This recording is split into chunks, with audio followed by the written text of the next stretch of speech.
1847, a whole lot of British ships were moored there in Table Bay. There was no harbour. There's no natural river that the boats could come into here. So the boats parked in the sea, and you took little, ships, little boats to come to the beach. On that night in 1847, just like last week, in the Cape of Storms, a massive storm ensued and wiped out the entire British fleet of ships. They all sank. Who was the insurer? Lloyd's of London. What did Lloyd's of London say? It's an act of God. We will not pay. Of course not.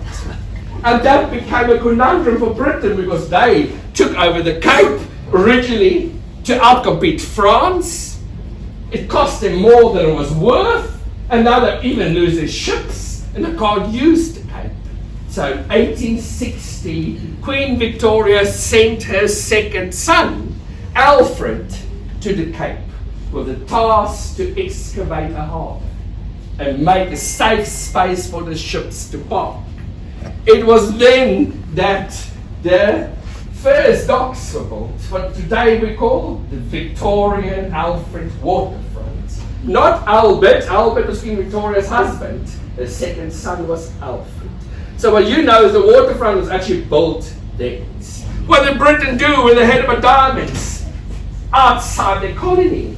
They could stand at the border and see it on the other side of the river. But it wasn't theirs.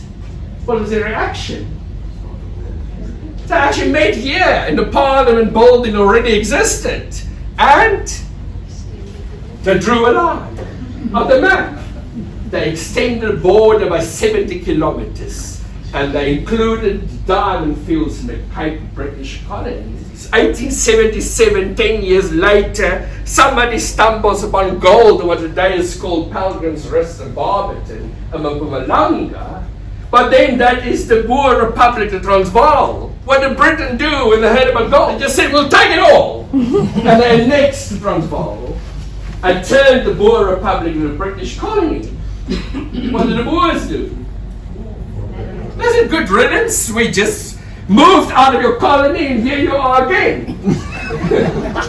They got guns from Germany and they were sitting behind the ant heaps as Britain arrived with the soldiers and red uniforms marching in formation over the high-felled grasslands. The Boers sitting behind the ant heaps, mowing them down row by row. Very quickly Britain realized this was too complicated. They said to the Boers, good riddance, take your republic back, we don't want it anyway. They realized the gold would not last. But a few years later, an Englishman by the name of George Harrison, do not mistake him for the Beatle musician that came much later, but George Harrison walked around the farmlands of the Transvaal, and halfway between what today is the city of Johannesburg and Soweto, he bumped into a rocky outcrop. He probably hurt his foot. He probably swore a few times. And then he looked down, and what did he see? The kind of rock that would contain gold. Today is the birthday of that city. October 1886. The discovery of the biggest gold reef the world had ever seen.